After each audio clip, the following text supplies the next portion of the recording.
Parfois, l'humiliation la plus cruelle cache le secret le plus dévastateur. Quand je suis entré dans cette boulangerie avec seulement 1,5 € en poche, cherchant désespérément du pain pour mes petites filles affamées, je ne savais pas que l'homme qui allait me rejeter avec mépris portait en lui la clé d'un mystère qui avait détruit ma fille. Ce jeune boulanger au regard froid ne pouvait pas imaginer que son refus ce matin-là déclencherait une chaîne d'événements qui révélerait une vérité enterrée depuis 8 ans, une vérité que ma fille Élodie avait emportée dans sa tombe pour le protéger. Ce qui a commencé comme une quête désespérée pour nourrir 2 enfants innocentes s'est transformé en quelque chose de bien plus profond et troublant.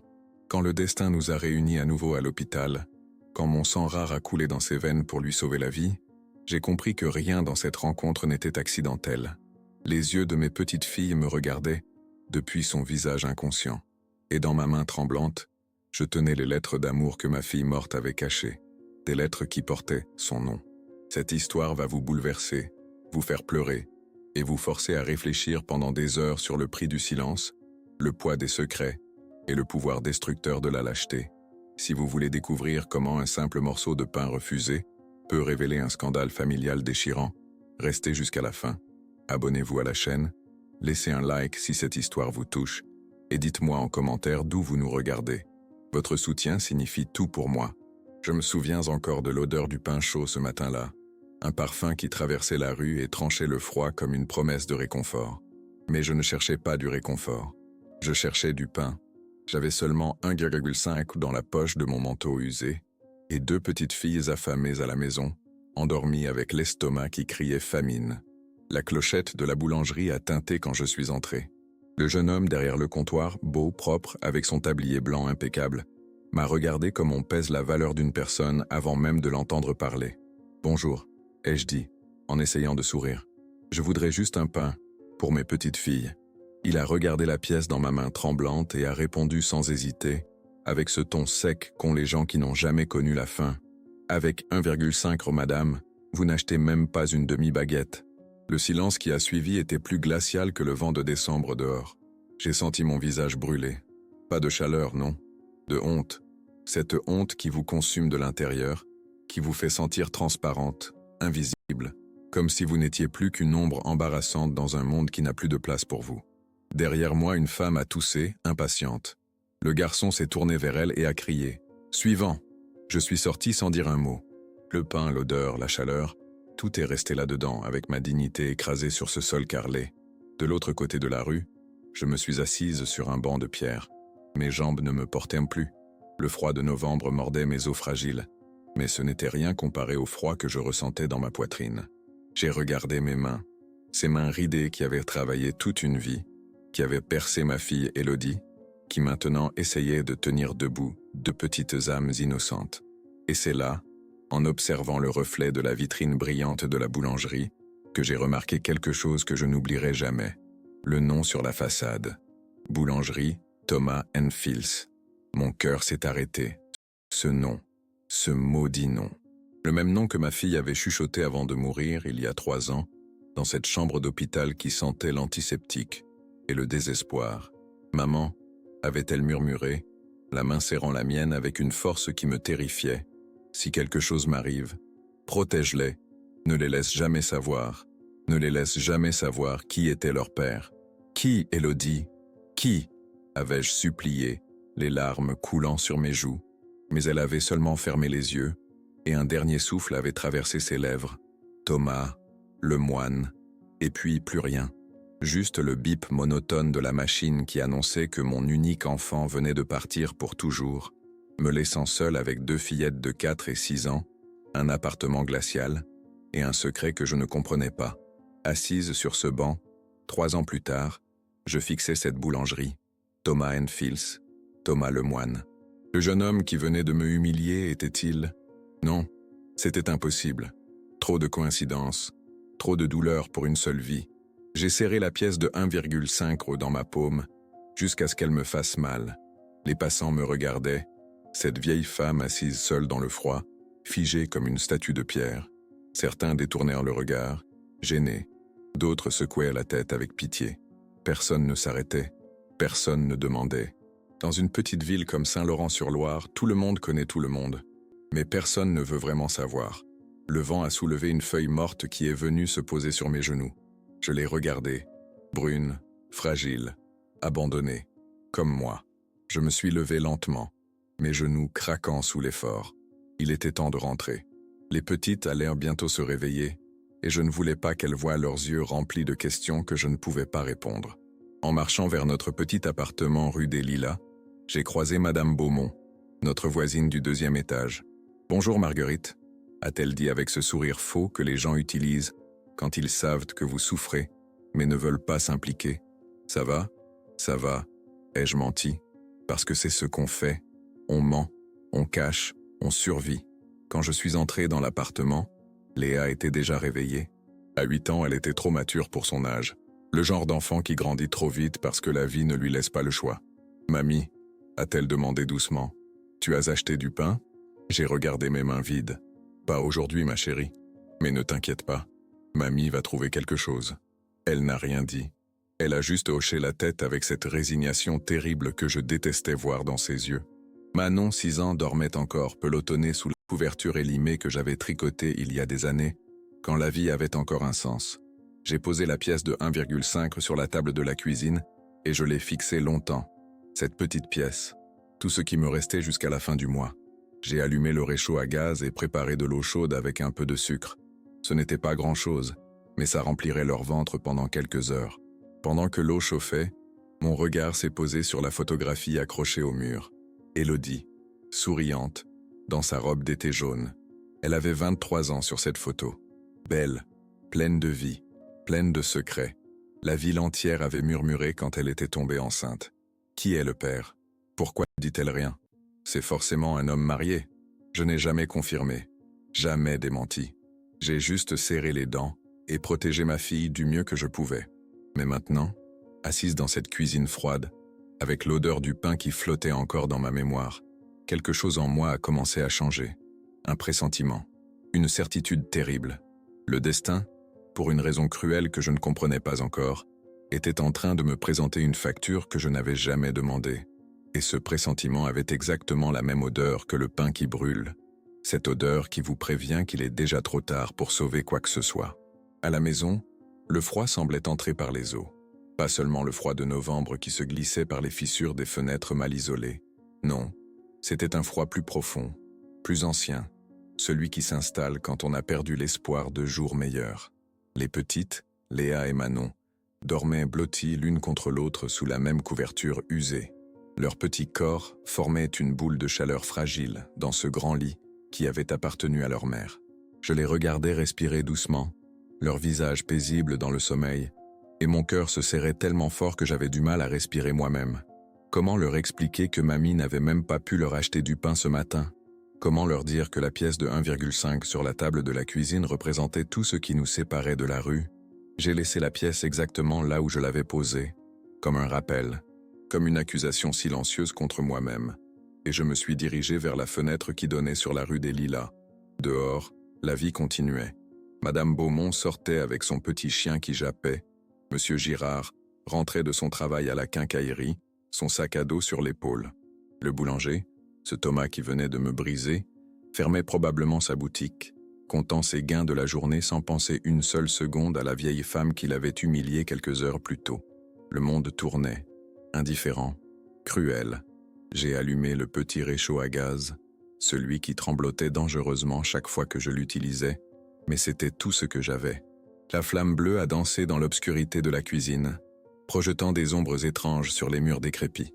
Pendant que l'eau chauffait dans la vieille casserole cabossée, mon regard s'est posé, comme toujours, sur la photographie de ma fille Élodie accrochée au mur.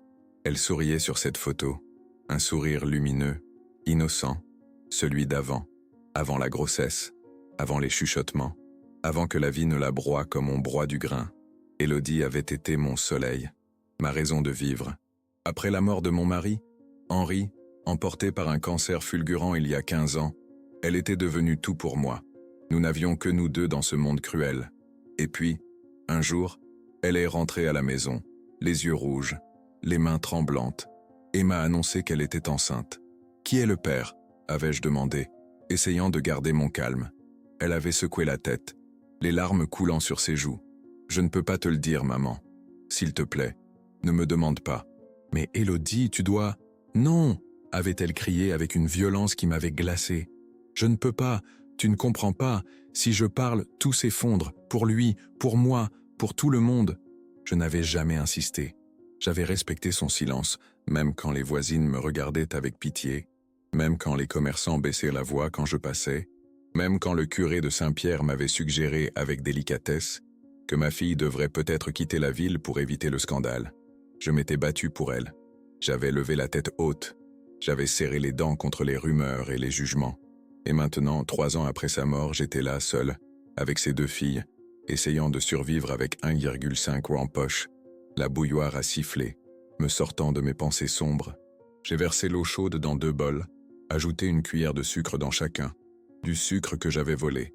Oui, volé, dans un café où j'avais fait semblant de commander quelque chose la semaine dernière. J'avais honte, mais la honte ne nourrit pas des enfants. Léa s'est réveillée la première, comme toujours. Elle avait cette maturité terrible dans les yeux, cette conscience précoce que la vie n'était pas un conte de fées. « Bonjour, mamie », a-t-elle murmuré en se frottant les yeux. « Bonjour, ma chérie. J'ai préparé quelque chose de chaud pour toi. » Elle a regardé le bol d'eau sucrée et n'a rien dit. Pas de plainte, pas de question. Elle a juste pris le bol entre ses petites mains et a bu lentement, comme si elle savourait un festin. Mon cœur s'est brisé un peu plus. Manon s'est réveillée peu après, encore ensommeillée, ses cheveux blonds en bataille. À 6 ans, elle était encore assez jeune pour croire que demain serait meilleur qu'aujourd'hui. « Mamie, on va avoir des crêpes aujourd'hui ?» a-t-elle demandé avec ses grands yeux pleins d'espoir. J'ai souri, même si chaque muscle de mon visage me faisait mal. « Pas aujourd'hui, mon ange, mais bientôt, je te promets. » Des promesses que je ne pouvais pas tenir, des mensonges nécessaires pour protéger leur innocence quelques jours de plus. Après qu'elles aient fini leur eau sucrée, je les ai aidées à s'habiller avec les vêtements propres mais usés que je lavais à la main chaque soir. Léa portait une robe qui avait appartenu à sa mère. Manon, un pull tricoté par mes mains tremblantes pendant les longues nuits d'insomnie. « Allez jouer un peu dans la chambre pendant que mamie range », leur ai-je dit doucement. Elles sont parties, et je me suis effondré sur la chaise de la cuisine. Les larmes que j'avais retenues toute la matinée ont finalement coulé. Silencieuses, amères, des larmes d'impuissance et de rage. Idosa comme moi Jean apprendront à engolir l'ongrima seca. Mais ce jour-là, je ne pouvais plus retenir. Pendant que je pleurais, j'ai regardé à nouveau la photographie d'Élodie sur le mur. Et pour la première fois depuis sa mort, j'ai remarqué quelque chose que je n'avais jamais vu auparavant. Dans le fond de la photo, floue mais visible, il y avait une enseigne, une boulangerie. Mon sang s'est glacé. J'ai décroché la photo du mur avec des mains tremblantes et l'ai approchée de la fenêtre pour mieux voir. Là, à peine lisible dans l'arrière-plan, boulangerie Le Moine. Nantes. Nantes. La ville où Élodie avait travaillé comme serveuse pendant 2 ans avant de revenir enceinte. La ville où elle avait rencontré l'homme dont elle n'avait jamais voulu révéler le nom. Thomas Le Moine. Ce nom résonnait maintenant dans ma tête comme une cloche funèbre. Cette nuit-là, alors que les petites dormaient, j'ai ressenti quelque chose que je n'avais plus éprouvé depuis longtemps. Ce n'était pas de la colère. Pas encore. C'était un pressentiment. Une certitude qui grandissait dans mon ventre comme une tumeur. Le destin, pour une raison que je ne comprenais pas, était en train de tisser quelque chose d'horrible. Quelque chose qui me lierait à cet homme qui m'avait humilié.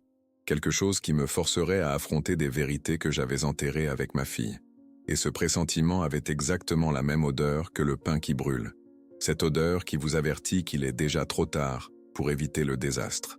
Le lendemain matin, j'ai accompagné les petites à l'école comme tous les jours. Léa marchait à mes côtés en silence, son petit cartable rose sur le dos. Un cartable que j'avais trouvé à la brocante pour 3 € l'année dernière. Manon sautillait devant nous, insouciante, chantonnant une comptine qu'elle avait apprise en classe. Le contraste entre les deux me déchirait le cœur. L'une avait déjà compris la dureté du monde. L'autre vivait encore dans une bulle fragile que je m'efforçais de protéger chaque jour. Quand nous sommes arrivés devant le portail de l'école Saint-Joseph, Madame Dubois, l'institutrice de Manon, m'a fait signe. « Madame Marguerite, puis-je vous parler un instant ?» Mon estomac s'est noué. Ces conversations ne présageaient jamais rien de bon. « Bien sûr », ai-je répondu en m'approchant, pendant que les filles rejoignaient leurs camarades dans la cour. Madame Dubois avait ce regard que j'avais appris à reconnaître, un mélange de compassion et de gêne. Le regard des gens qui veulent aider mais ne savent pas comment. « Écoutez, Je ne veux pas être indiscrète, mais Manon n'a pas apporté son goûter depuis une semaine. Et hier, elle s'est évanouie pendant la récréation. Le monde a vacillé autour de moi. Elle s'est évanouie? Oui. L'infirmière pense que c'est à cause de la faim. Madame Marguerite, si vous avez besoin d'aide, il existe des associations, des... Non, ai-je coupé, plus sèchement que je ne l'aurais voulu. Merci, mais nous allons bien, c'est juste une période difficile. Ça va s'arranger. Encore des mensonges. Toujours des mensonges. Madame Dubois a hoché la tête, mais je voyais bien qu'elle ne me croyait pas. Je suis parti avant qu'elle ne puisse ajouter quelque chose, avant que ma fierté ne s'effondre complètement devant elle. En marchant dans les rues de Saint-Laurent-sur-Loire, j'ai senti quelque chose de différent en moi. Ce n'était plus seulement de la honte ou de la tristesse. C'était de la colère. Une colère sourde, profonde, qui montait de mes entrailles comme une lave brûlante. Et cette colère m'a guidé, presque malgré moi, vers la boulangerie Thomas & Fields. Je ne sais pas ce que je cherchais. Une confrontation? Des réponses? Ou peut-être juste la confirmation que l'homme qui m'avait humilié hier était bien celui qui avait détruit la vie de ma fille. Mais quand je suis arrivé rue du Commerce, j'ai vu quelque chose qui m'a figé sur place. Une voiture de la préfecture était garée devant la boulangerie. Une ambulance aussi, gyrophare allumé.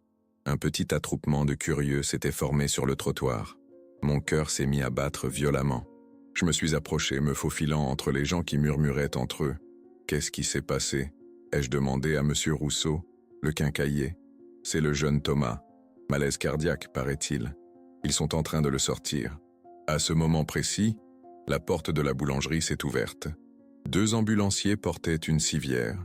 Et sur cette civière, pâle comme un mort, les yeux mi-clos, la main serrant sa poitrine, il y avait Thomas, Thomas le moine, le fils de l'homme qui avait peut-être détruit ma famille.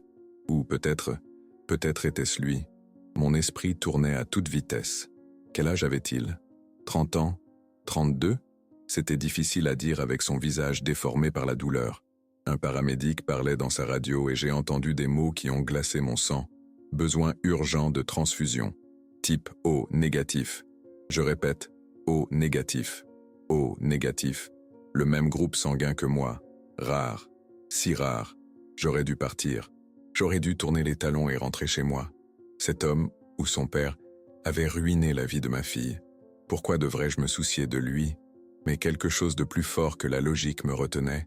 Peut-être était-ce ma conscience? Peut-être était-ce le souvenir d'Élodie me disant toujours « Maman, tu as le cœur trop grand, un jour ça te perdra. » Ou peut-être, et c'était la vérité que je n'osais pas m'avouer, peut-être que je voulais des réponses. Et un homme mort ne parle pas. Les ambulanciers ont chargé la civière dans l'ambulance. J'ai vu Thomas tourner légèrement la tête, et pendant une fraction de seconde, nos regards se sont croisés. Il ne m'a pas reconnu. Bien sûr que non. Pour lui, j'étais juste une vieille femme parmi tant d'autres qu'il avait probablement méprisées au fil des années. Mais moi, je l'ai vu, vraiment vu.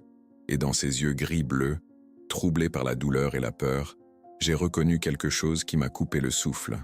Les yeux de Manon, exactement les mêmes. Cette nuance particulière de gris avec des éclats bleus, cette forme en amande, cette façon dont les cils retombaient légèrement sur le coin externe. Mon Dieu, non. L'ambulance est partie en trombe, sirène hurlante, et je suis resté là, planté sur le trottoir comme un arbre mort. Monsieur Rousseau a secoué la tête. Pauvre garçon, il vient tout juste d'hériter de la boulangerie de son père. Et maintenant ça, la vie est cruelle, hein? Son père, ai-je murmuré. Son père est mort? Oui, il y a 6 mois. Cancer du poumon. Thomas a tout laissé à Nantes pour revenir ici et reprendre l'affaire familiale. C'est triste, vraiment. Nantes. Tout tournait autour de Nantes. La foule s'est dispersée progressivement, chacun retournant à ses occupations, déjà en train d'oublier le drame qui venait de se jouer. Mais moi, je ne pouvais pas bouger. Mes jambes refusaient de m'obéir. Dans ma tête, les pièces d'un puzzle horrible commençaient à se mettre en place. Thomas le moine venu de Nantes, les yeux de Manon, le silence d'Élodie, au négatif. Et soudain, une pensée s'est imposée à moi avec une clarté brutale. Si je voulais des réponses, si je voulais savoir la vérité sur ce qui était arrivé à ma fille, je devais agir maintenant. Cet homme était peut-être le père de mes petites filles, ou peut-être était innocent, et son père était le coupable. Dans tous les cas, je ne pouvais pas le laisser mourir, pas avant de savoir. Mes pieds se sont mis en mouvement d'eux-mêmes. Je me suis dirigé vers l'hôpital de Saint-Laurent, à 20 minutes à pied, mais je ne sentais pas la fatigue. Je ne sentais plus rien, sauf cette détermination féroce qui brûlait en moi. Quand je suis arrivé aux urgences, l'infirmière de l'accueil m'a regardé avec surprise. « Madame, vous allez bien? Vous avez besoin d'aide ?»« Non, » ai-je répondu, la voix étrangement ferme. « Je suis venu pour Thomas Lemoine. On m'a dit qu'il avait besoin d'une transfusion au négatif. » Elle a froncé les sourcils. « Vous êtes de la famille ?» J'ai hésité une seconde. Puis j'ai menti. Je suis sa tante. Un mensonge. Un de plus. Mais peut-être pas complètement faux après tout. Si Thomas était le père de Léa et Manon, alors nous étions liés par le sang, d'une certaine façon tordue et cruelle. L'infirmière a vérifié quelque chose sur son ordinateur. « Attendez ici, s'il vous plaît. » Je me suis assise sur une chaise en plastique inconfortable, entourée d'autres personnes malades et inquiètes. L'odeur de désinfectant me rappelait les derniers jours d'Élodie dans ce même hôpital. J'ai fermé les yeux et j'ai prié, pour la première fois depuis des années, que je fasse la bonne chose, que Dieu me pardonne pour ce que j'étais sur le point de faire, et que ma fille, où qu'elle soit, comprenne que je faisais ça pour Léa et Manon, pour la vérité, pour la justice, même si cette justice risquait de me détruire. La salle d'attente sentait le désinfectant et la peur, cette odeur particulière qui s'infiltre dans vos narines et ne vous quitte plus, qui vous rappelle que la vie est fragile, que tout peut basculer en une seconde. J'étais assise sur cette chaise en plastique dur, les mains croisées sur mes genoux, essayant de calmer les tremblements qui parcouraient tout mon corps. Autour de moi, d'autres personnes attendaient. Une jeune femme berçant un bébé qui pleurait, un homme âgé tenant sa tête entre ses mains, une famille entière parlant à voix basse dans une langue que je ne comprenais pas. Chacun portait son propre fardeau, chacun avait sa propre histoire de douleur, mais aucun d'entre eux, j'en étais certaine, ne vivait quelque chose d'aussi tordu que moi.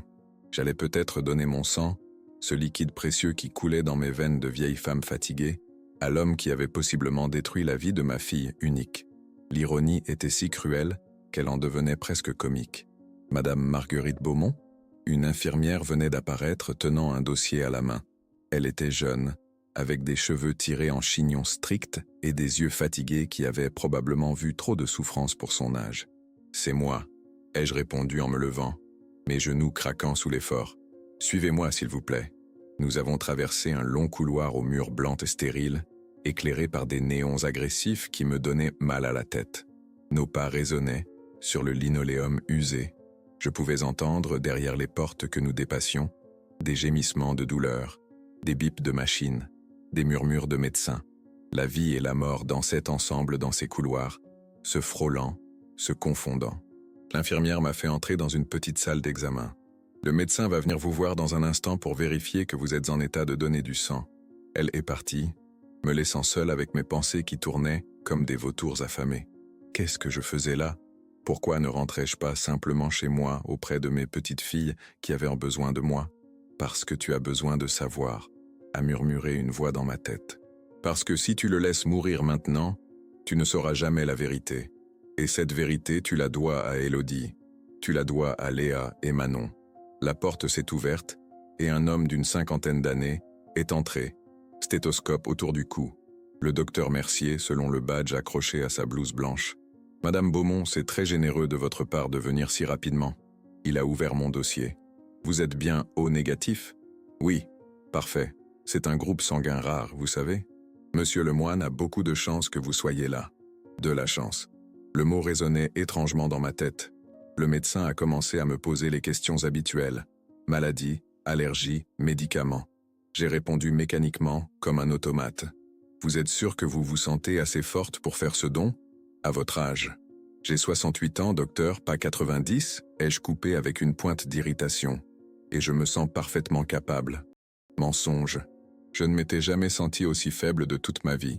Mais il y a des moments où l'orgueil est la seule chose qui vous tient debout. » Il a souri légèrement. « Très bien. L'infirmière va procéder au prélèvement. Merci encore, madame. » Quand l'aiguille a pénétré dans ma veine, j'ai regardé mon sang couler dans le tube transparent, rouge sombre, chaud, vivant. Ce sang qui avait nourri Élodie pendant 9 mois dans mon ventre, ce sang qui reliait Léa et Manon à moi, à travers leur mère disparue. Et maintenant, ce même sang allait couler dans les veines de Thomas Lemoine. Nous serions liés, lui et moi, que je le veuille ou non. Vous allez bien, madame? L'infirmière me regardait avec inquiétude. Vous êtes très pâle. Ça va. Murmuré. Juste des souvenirs. Pendant le prélèvement, pour m'occuper l'esprit, j'ai commencé à parler. C'est étrange comme on devient bavard dans ces moments-là, comme si les mots pouvaient remplir le vide qui nous dévore de l'intérieur. Vous le connaissez bien, monsieur le moine? Ai-je demandé à l'infirmière, essayant de garder un ton détaché. Pas vraiment. Il vient d'arriver à Saint-Laurent il y a quelques mois seulement, pour reprendre la boulangerie de son père. Son père, il est mort, c'est ça? Oui, un cancer foudroyant. Pauvre Thomas. Il a tout quitté à Nantes pour venir ici. Sa femme, son travail. Mon cœur s'est arrêté. Sa femme. Eh bien, son ex-femme, maintenant. Ils ont divorcé juste avant qu'il ne parte. C'est ce que m'a raconté Madame Petit de la pharmacie. Apparemment, c'était un mariage malheureux. Sans enfant. Sans enfant. Les mots ont résonné dans ma tête comme un coup de tonnerre. Sans enfant. Mais alors, les filles, Léa et Manon, ils travaillaient où, à Nantes? Ma voix tremblait légèrement. L'infirmière a haussé les épaules. Je ne sais pas exactement. Dans la restauration, je crois? Ou peut-être dans une autre boulangerie? Vous devriez lui demander quand il se réveillera. Quand il se réveillera, s'il se réveille. Le prélèvement s'est terminé. L'infirmière a retiré l'aiguille et a placé un pansement sur mon bras. Reposez-vous ici quelques minutes, le temps que votre tension se stabilise. Voulez-vous un jus d'orange? Un biscuit? Non, merci. Elle est partie et je me suis retrouvé seul, allongé sur ce lit d'hôpital, fixant le plafond blanc. Les pièces du puzzle refusaient de s'assembler correctement. Chaque nouvelle information en soulevait 10 autres questions. Si Thomas n'avait jamais eu d'enfant avec sa femme, alors qui était le père de Léa et Manon? Son père à lui? Le vieux Lemoine mort du cancer? L'idée me donnait la nausée. Un homme plus âgé séduisant ma jeune fille de 23 ans? Non, non, je refusais de le croire. Élodie n'aurait jamais... Mais qu'est-ce que je savais vraiment de la vie de ma fille? De ses secrets? De ses souffrances? Les mères aiment croire qu'elles connaissent leurs enfants par cœur. Mais la vérité, c'est que nos enfants grandissent et deviennent des étrangers qui portent nos traits et notre nom, mais qui cachent des mondes entiers que nous ne verrons jamais. La porte s'est ouverte brusquement. Le docteur Mercier est entré, l'air grave. Madame Beaumont, la transfusion a commencé. Monsieur Lemoine est stable pour le moment. Vous lui avez probablement sauvé la vie. Sauver la vie. Ces mots auraient dû me remplir de satisfaction, de fierté même. Mais je ne ressentais rien. Juste un vide, immense et froid. Est-ce que je peux le voir? Les mots étaient sortis de ma bouche avant que je puisse les retenir. Le médecin a hésité. Il est inconscient. Et vous n'êtes pas de la famille proche, n'est-ce pas? Vous avez dit être sa tante, mais... S'il vous plaît. Ma voix s'est brisée. Juste une minute. Je veux juste m'assurer qu'il va bien. Peut-être était-ce ma voix de vieille femme fatiguée qui l'a convaincu? Ou peut-être avait-il simplement pitié de moi? D'accord. Mais vraiment juste une minute. Il m'a guidé à travers un autre couloir jusqu'à une chambre au bout du service. Quand la porte s'est ouverte, je l'ai vu. Thomas Lemoine, allongé dans un lit blanc, relié à des machines qui bipaient doucement. Il avait l'air si jeune, si vulnérable, avec ce teint cireux et ces tubes qui sortaient de ses bras. Mon sang coulait en lui maintenant. Mon sang, O négatif rare, le même que celui d'Élodie. Je me suis approché lentement, comme attiré par une force invisible. Et là, debout à côté de son lit, j'ai regardé son visage endormi. Les yeux de Manon, le nez de Léa, les traits que je voyais chaque jour chez mes petites filles étaient là, devant moi, sur le visage de cet homme inconscient. Mon Dieu, c'était lui, pas son père. Lui, Thomas Lemoine était le père de mes petites filles. J'en étais maintenant absolument certaine. De retour chez moi, mes jambes tremblaient tellement que j'ai dû m'accrocher à la rampe d'escalier pour monter jusqu'à mon appartement. Chaque marche était une montagne. Chaque respiration me brûlait la poitrine. Les petites n'étaient pas encore rentrées de l'école. Il me restait 1 heure, peut-être 2, avant qu'elles ne franchissent la porte avec leurs questions innocentes et leurs regards affamés. 1 heure pour affronter la vérité que j'avais fuie pendant 3 ans. 1 heure pour ouvrir la boîte de Pandore que ma fille m'avait laissée. Je suis entré dans ma chambre, cette petite pièce qui sentait la lavande fanée et les souvenirs, et j'ai ouvert l'armoire grinçante. Tout au fond, cachée sous de vieilles couvertures que je n'utilisais plus, se trouvait une boîte en bois, la boîte d'Élodie. Mes mains tremblaient quand je l'ai sortie. Elle était plus lourde que dans mon souvenir, comme si le poids des secrets qu'elle contenait avait augmenté avec le temps. Je me suis assise sur le lit et j'ai posé la boîte sur mes genoux. Pendant un long moment, je n'ai pas pu l'ouvrir. Mes doigts restaient figés sur le couvercle, incapables de faire ce geste simple qui allait tout changer. Parce qu'une fois que je l'aurais ouverte, une fois que j'aurais lu ce qu'il y avait à l'intérieur, il n'y aurait plus de retour en arrière possible. L'ignorance est parfois une bénédiction, un mensonge confortable qui nous permet de continuer à vivre. Mais je ne pouvais plus me mentir. J'ai soulevé le couvercle. L'odeur qui s'en est échappée m'a frappé comme une gifle. Le parfum d'Élodie, ce mélange de vanille et de jasmin qu'elle portait toujours. Après 3 ans, l'odeur était encore là, faible mais reconnaissable, comme si ma fille refusait de disparaître complètement. À l'intérieur, des lettres, tant de lettres, certaines encore dans leurs enveloppes jaunies, d'autres pliées en 4, froissées, comme si elles avaient été lues et relues 1000 fois. Il y avait aussi des photos. Une d'Élodie enceinte, la main sur son ventre rond, souriant mais avec cette tristesse dans les yeux que je n'avais pas su voir à l'époque. Une autre des jumelles bébés, endormies dans leur berceau à la maternité. Et puis, tout au fond, un petit reçu de boulangerie. Mes mains tremblaient quand je l'ai saisi. Le papier était vieux, presque transparent. L'encre avait un peu bavé, mais les mots étaient encore lisibles. Boulangerie Le Moine, 47 rue des Carmes, Nantes. Date, 15 mars 2019. Mon cœur s'est arrêté. Mars 2019. Exactement 9 mois avant la naissance de Léa et Manon. Je me souvenais de cette période. Élodie travaillait comme serveuse dans un café à Nantes.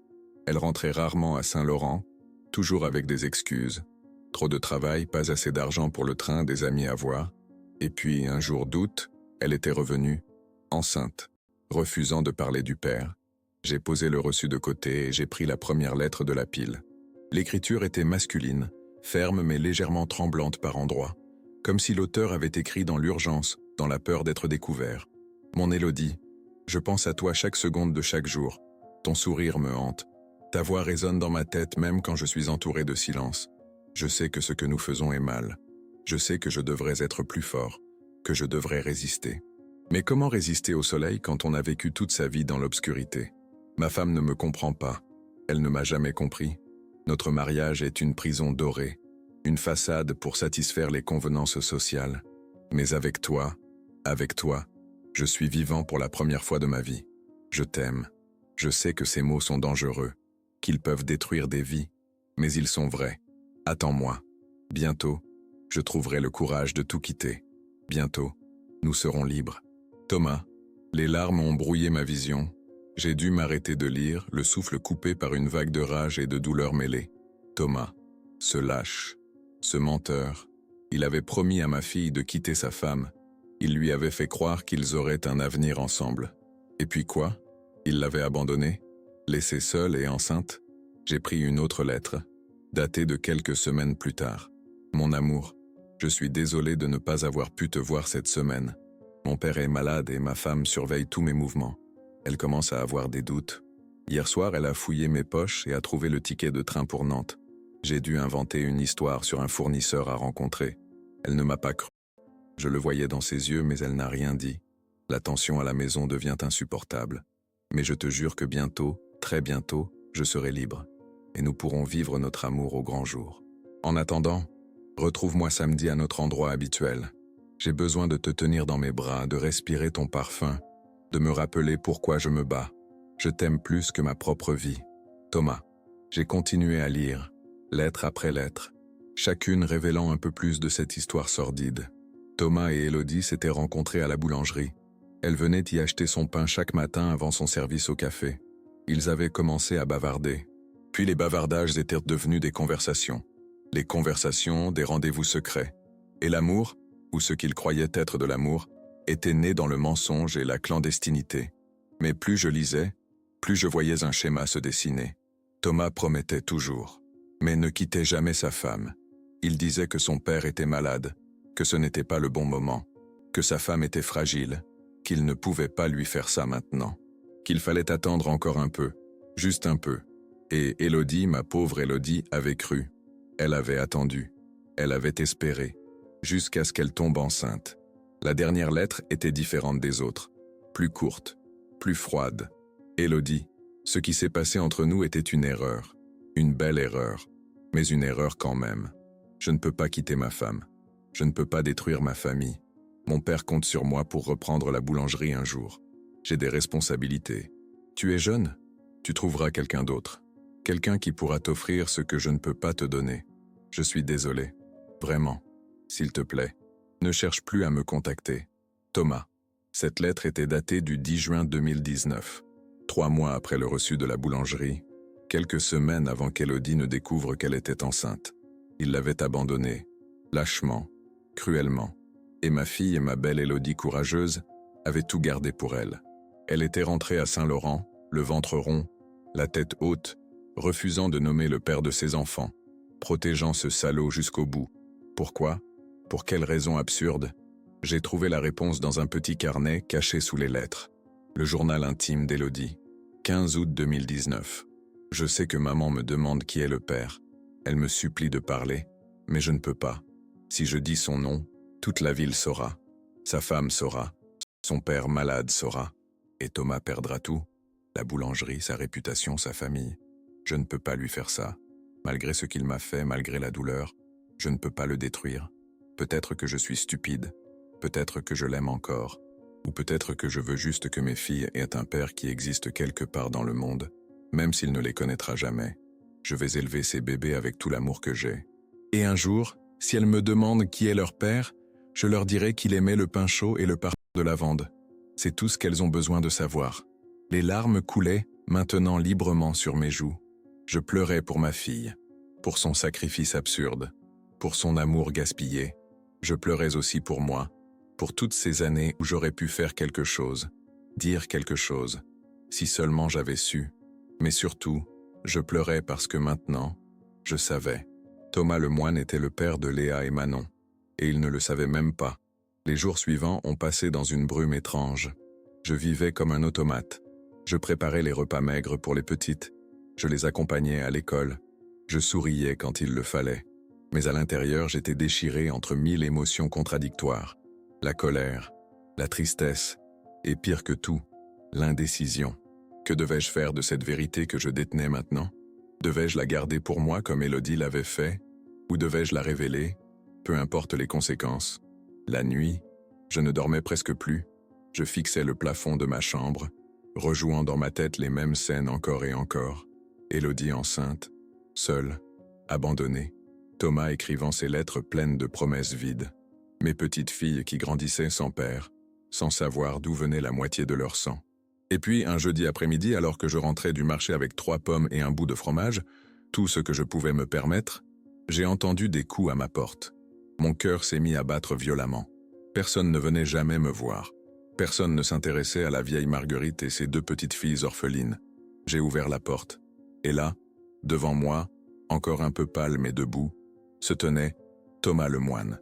Il portait un pull gris qui faisait ressortir ses yeux, ces maudits yeux que je voyais chaque jour dans le visage de Manon.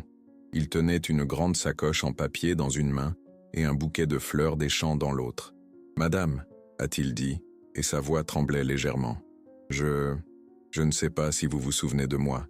Je suis Thomas Lemoine, de la boulangerie. L'hôpital m'a dit que vous m'aviez donné votre sang. Vous m'avez sauvé la vie. » Je suis resté figé, incapable de parler. Mon cerveau hurlait « Ferme la porte, ne le laisse pas entrer ». Mais mon corps refusait de bouger. « Je voulais vous remercier », a-t-il continué, mal à l'aise devant mon silence. J'ai apporté du pain et des viennoiseries et je sais que ce n'est rien comparé à ce que vous avez fait pour moi, mais il s'est tu, attendant une réponse qui ne venait pas. Je le regardais avec une intensité qui devait le mettre mal à l'aise, cherchant dans ses traits toutes les ressemblances avec mes petites filles. Le nez de Léa, oui. Les yeux de Manon, absolument. Mais aussi cette façon dont ses mains bougeaient quand il parlait. Exactement comme Élodie le faisait quand elle était nerveuse. Comment ne l'avais-je pas vu plus tôt? « Entrez », ai-je finalement murmuré, reculant pour le laisser passer. Il a hésité un instant, surpris par l'invitation, puis est entré dans mon petit appartement misérable. J'ai vu ses yeux balayer la pièce, les murs décrépits, les meubles usés, la table bancale avec ses 3 chaises dépareillées. Et puis son regard s'est arrêté sur la photographie d'Élodie accrochée au mur. Il est devenu blanc comme un linge. C'est ma fille, ai-je dit, ma voix étrangement calme. Élodie, elle est morte il y a 3 ans. Thomas a chancelé. Il a dû s'appuyer contre le mur pour ne pas tomber. Élodie, a-t-il répété comme si le nom lui brûlait les lèvres. Mon Dieu, Élodie. Le silence qui a suivi était si lourd qu'il écrasait l'air autour de nous. Vous la connaissiez? Ai-je dit. Ce n'était pas une question. Il a fermé les yeux. Ses mains tremblaient tellement que le bouquet de fleurs est tombé par terre. Il ne l'a même pas ramassé. Oui, je l'ai connue. À Nantes, il y a longtemps. Il y a 6 ans, ai-je précisé. Pas si longtemps que ça. Il a ouvert les yeux et m'a regardé. Et dans ce regard, j'ai vu tant de choses.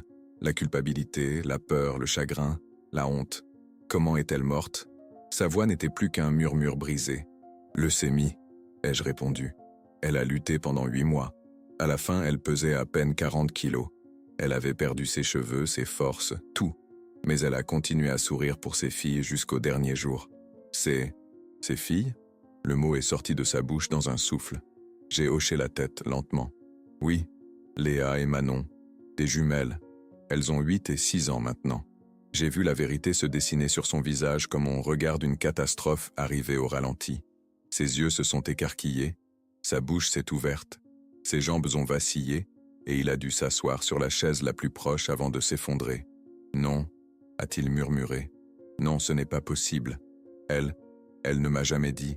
Je ne savais pas. Je vous jure que je ne savais pas.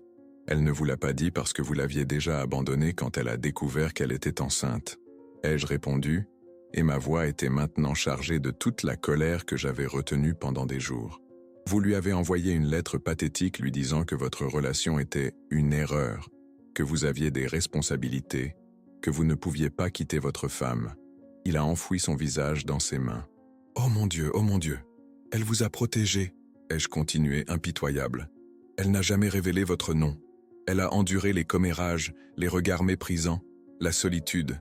Et quand elle est morte, son dernier souffle a été pour me supplier de protéger vos filles. Oui, vos filles, de la vérité. Je suis désolé. Il sanglotait maintenant.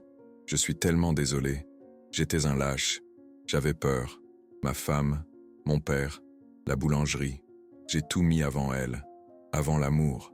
Et maintenant vos filles vivent dans la pauvreté. Ai-je coupé? Elles dorment le ventre vide. Elles portent des vêtements troués. Et il y a quelques jours, leur grand-mère, moi, est venue dans votre boulangerie avec 1,5 € pour leur acheter du pain. Et vous savez ce que vous avez fait? Il a relevé la tête, les yeux rouges, le visage ravagé. Quoi? Vous m'avez humilié. Vous m'avez dit que 1,5 ne suffisait même pas pour une demi-baguette. Et vous m'avez renvoyé comme on chasse un chien.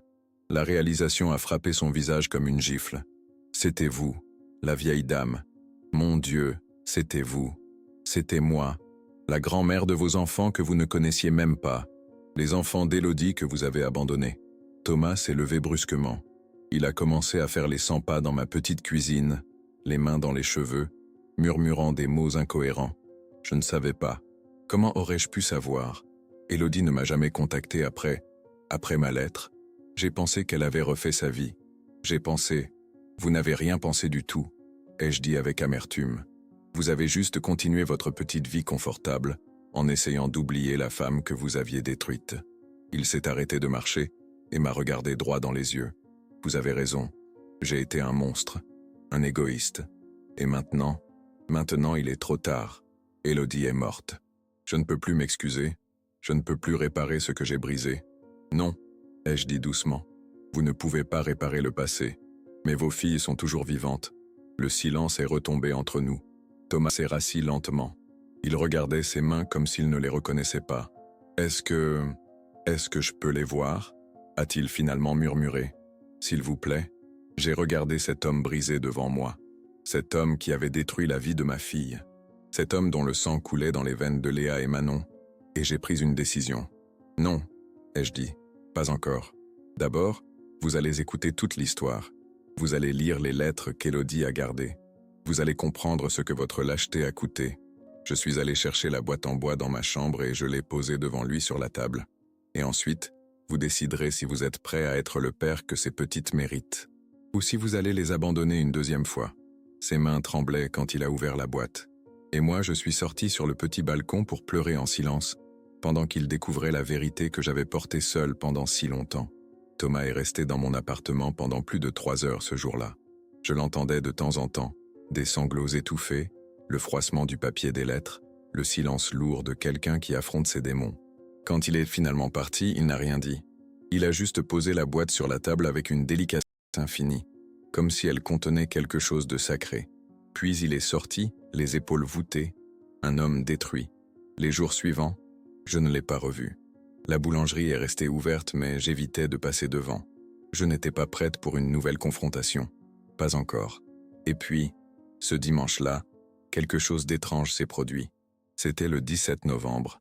Un dimanche froid et gris comme seul novembre sait les faire. Les petites et moi nous préparions pour aller à la messe de 10 heures.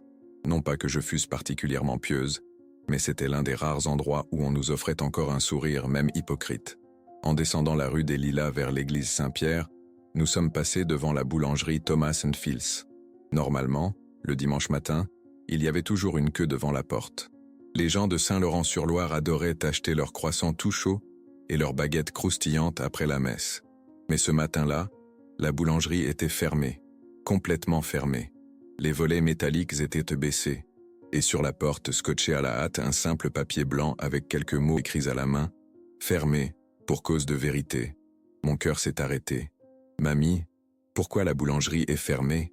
a demandé Léa en regardant la pancarte avec curiosité. « Je ne sais pas, ma chérie », ai-je murmuré, bien que je savais exactement pourquoi. Thomas avait lu les lettres. Il avait compris. Et maintenant, quelque chose en lui s'était brisé. Autour de nous, les habitants commençaient à s'attrouper, perplexes devant la boulangerie close. « C'est bizarre », disait Madame Petit, la pharmacienne. Thomas n'a jamais fermé un dimanche, même quand il était malade la semaine dernière. Peut-être qu'il a fait une rechute, suggérait Monsieur Rousseau. Ou peut-être qu'il est parti, ajoutait Madame Beaumont avec ce ton venimeux qu'elle réservait au commérage. Vous savez, il n'a jamais vraiment eu l'air heureux ici. Un homme divorcé, sans enfant, qui reprend la boulangerie de son père mort, c'est triste, quand même. Sans enfant. Ces mots résonnaient dans ma tête comme une accusation. Nous sommes allés à la messe, mais je n'ai pas écouté un mot du sermon du père Bernard. Mon esprit était ailleurs, tournant autour de cette pancarte. Pour cause de vérité. Qu'est-ce que Thomas était en train de faire? Où était-il? Après la messe, au lieu de rentrer directement à la maison, j'ai accompagné les petites au petit parc près de l'église. Elles avaient besoin de jouer, de rire, d'oublier un instant la pauvreté qui nous collait à la peau.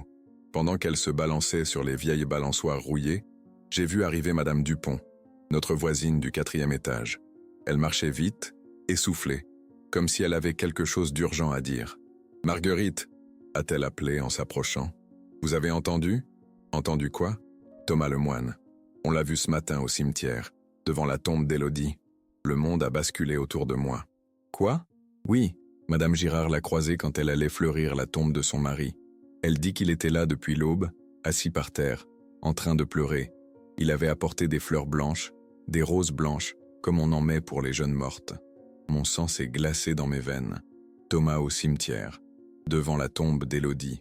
Elle a essayé de lui parler, a continué Madame Dupont, trop excitée par ce nouveau ragot pour remarquer mon trouble. Mais il n'a rien dit. Il restait juste là, fixant la pierre tombale, comme une statue. Madame Girard dit qu'elle n'a jamais vu quelqu'un avoir l'air aussi détruit. J'ai regardé mes petites filles qui jouaient, innocentes, ignorant que leur père, un père qu'elles ne connaissaient pas, était en train de pleurer sur la tombe de leur mère morte. L'ironie était si cruelle qu'elle en devenait insupportable. « Vous pensez qu'il la connaissait ?» a demandé Madame Dupont, les yeux brillants de curiosité. « Élodie et lui? Peut-être à Nantes? Oh mon Dieu, vous pensez que… » « Je ne pense rien du tout, ai-je coupé sèchement. Et je vous suggère de ne pas non plus penser, Madame Dupont. Les ragots ont déjà fait assez de mal à ma famille. Elle a eu l'air offensée, mais je m'en fichais. J'ai appelé les petites et nous sommes rentrés à la maison. Toute la journée, je n'ai pas pu m'empêcher de penser à Thomas, seul au cimetière, confronté au fantôme de la femme qu'il avait aimée et abandonnée. Que ressentait-il? Du remords? De la culpabilité? Du chagrin? Ou peut-être simplement le poids écrasant de toutes les années perdues, de toutes les vies gâchées par sa lâcheté? Le soir venu, après avoir couché les petites, je me suis assise à ma fenêtre, et j'ai regardé les lumières de la ville s'éteindre une à une. Et c'est là, dans cette obscurité, que j'ai pris une décision. Une décision qui me terrifiait, mais qui me semblait juste. Je suis allé dans ma chambre et j'ai sorti une vieille photo de la boîte d'Élodie. Une photo que Thomas n'avait probablement jamais vue. C'était une photo prise à la maternité, le jour de la naissance des jumelles. Élodie, épuisée mais rayonnante, tenait Léa dans un bras et Manon dans l'autre. Ses yeux brillaient de cet amour inconditionnel que seule une mère connaît. Derrière elle, légèrement floue mais visible, on pouvait voir une partie du bracelet d'identification de l'hôpital avec la date. 12 décembre 2019. 9 mois exactement après mars 2019. Le mois du reçu de la boulangerie Le Moine. Au dos de la photo, de l'écriture tremblante d'Élodie, ces mots, Léa et Manon, les deux moitiés de mon cœur, les filles de l'amour et de l'erreur. Que Dieu les protège quand je ne serai plus là. J'ai retourné la photo et je l'ai regardée longtemps. Puis j'ai pris une enveloppe, j'ai glissé la photo à l'intérieur et j'ai écrit sur l'enveloppe « Pour Thomas Le Moine, la vérité que vous cherchez ». Le lendemain matin, très tôt, avant que les petites ne se réveillent, je suis sorti de l'appartement et j'ai marché jusqu'à la boulangerie. Elle était toujours fermée. Le papier, pour cause de vérité, pendant toujours sur la porte. Maintenant un peu froissé par le vent de la nuit. J'ai glissé l'enveloppe sous la porte. Et je suis parti sans me retourner. Parce que maintenant, c'était à Thomas de décider. Maintenant, c'était à lui de choisir entre fuir encore une fois ou affronter enfin ses responsabilités. J'avais fait ma part. J'avais porté ce secret pendant 3 ans. J'avais protégé mes petites filles du scandale et du jugement. Mais maintenant, la vérité était dehors, comme un animal sauvage libéré de sa cage. Et je ne savais pas si j'avais fait la bonne chose. Tout ce que je savais, c'est que quelque chose de profond et d'irréversible venait de se passer, et que rien ne serait plus jamais comme avant. En rentrant chez moi, j'ai croisé Madame Beaumont qui sortait son chien. « Bonjour Marguerite », a-t-elle dit. « Vous avez vu ? La boulangerie est toujours fermée. Ça fait maintenant 2 jours. Les gens commencent à s'inquiéter. »« Je sais », ai-je répondu simplement. « Vous pensez qu'il va rouvrir ?» J'ai regardé le ciel gris de novembre, lourde de nuages qui promettaient de la pluie. « Je ne sais pas », ai-je murmuré. « Je ne sais vraiment pas. » Mais dans mon cœur, je sentais qu'un chapitre était en train de se terminer, et qu'un autre, plus difficile encore, allait bientôt commencer. Le lendemain matin, je me suis réveillé avec un pressentiment étrange. Ce genre de sensation qui vous saisit au creux de l'estomac et refuse de partir, comme si votre corps savait que quelque chose d'important allait se produire avant même que votre esprit ne le comprenne. J'ai préparé le petit déjeuner des filles. De l'eau chaude avec du sucre et quelques biscuits secs que j'avais réussi à acheter avec les dernières pièces de monnaie trouvées au fond de mon sac. Elles n'ont pas posé de questions. Elles ne se plaignaient jamais. Cette résignation silencieuse chez des enfants si jeunes me brisait le cœur chaque jour un peu plus. Après les avoir accompagnées à l'école, au lieu de rentrer directement, mes pas m'ont guidé, presque malgré moi, vers la rue du commerce, vers la boulangerie. Je ne sais pas ce que j'espérais trouver. Peut-être rien, peut-être tout. Quand je suis arrivé au coin de la rue, j'ai vu quelque chose qui m'a fait m'arrêter net. Les volets métalliques étaient enlevés. La porte était ouverte. Mais il n'y avait pas de queue. Pas de clients qui se pressaient pour acheter leur pain quotidien. Juste quelques personnes qui s'attardaient devant la vitrine, l'air perplexe. Je me suis approché lentement, le cœur battant si fort que j'avais peur qu'on l'entende. Et là, dans la vitrine, à la place des baguettes dorées et des croissants parfaits, il y avait une grande pancarte écrite à la main. « Aujourd'hui, tout est gratuit. Servez-vous. Je ne mérite pas votre argent. » Mon sang s'est glacé. Qu'est-ce que Thomas était en train de faire? J'ai poussé la porte. La clochette a tinté. Ce même son que j'avais entendu quelques jours plus tôt quand j'étais venu avec mes 1,5 et ma dignité brisée. À l'intérieur, Thomas se tenait derrière le comptoir. Mais ce n'était plus le même homme. Ses yeux étaient rouges et gonflés, comme s'il n'avait pas dormi depuis des jours. Ses cheveux étaient en bataille. Sa chemise était froissée. Il avait l'air d'un fantôme habitant sa propre vie. Quand il m'a vu entrer, il s'est figé. Nos regards se sont croisés et j'ai vu dans ses yeux tout ce que les mots ne pouvaient pas dire. La honte, le remords, la douleur et quelque chose d'autre. Quelque chose qui ressemblait à de la gratitude, mêlée de désespoir. « Madame Marguerite », a-t-il murmuré. Je me suis approché du comptoir. Mes jambes tremblaient, mais je refusais de montrer ma faiblesse. « La photo », a-t-il dit d'une voix brisée. « Vous m'avez laissé la photo. Oui, je ne savais pas. Je vous jure que je ne savais pas qu'Élodie était enceinte. Si j'avais su, si seulement j'avais su, qu'auriez-vous fait? Ai-je demandé, et ma voix était plus dure que je ne l'aurais voulu. Vous auriez quitté votre femme, abandonné votre père malade, assumé vos responsabilités? Il a baissé la tête, incapable de soutenir mon regard. Je ne sais pas, peut-être, ou peut-être que j'aurais été le même lâche que j'étais alors. Mais maintenant je ne peux plus fuir. Ces petites filles, Léa et Manon, ce sont mes filles. Les mots sont sortis de sa bouche comme une confession, comme quelque chose qu'il devait dire à voix haute pour que ce soit réel. Elles ont vécu 8 ans sans père, ai-je dit. 8 ans de pauvreté, de privation, de questions sans réponse. Élodie est morte en les protégeant de la vérité sur vous. Et maintenant, vous voulez quoi exactement? Jouer au papa? Racheter 8 ans d'absence avec du pain gratuit? Ma voix tremblait de colère, mais aussi d'autre chose, de peur. Peur de ce qui allait se passer maintenant. Peur que Thomas ne disparaisse à nouveau. Ou pire, peur qu'il ne reste et détruise le fragile équilibre que j'avais construit pour protéger mes petites filles. Thomas s'est redressé. Il a pris quelque chose sous le comptoir, un morceau de pain encore chaud, enveloppé dans un papier blanc. Ce n'est pas du pain gratuit pour racheter quoi que ce soit, a-t-il dit doucement. C'est le pain que je vous ai refusé il y a quelques jours. Le pain pour vos petites filles. Pour mes filles. Il me l'a tendu avec des mains tremblantes. J'ai regardé ce pain.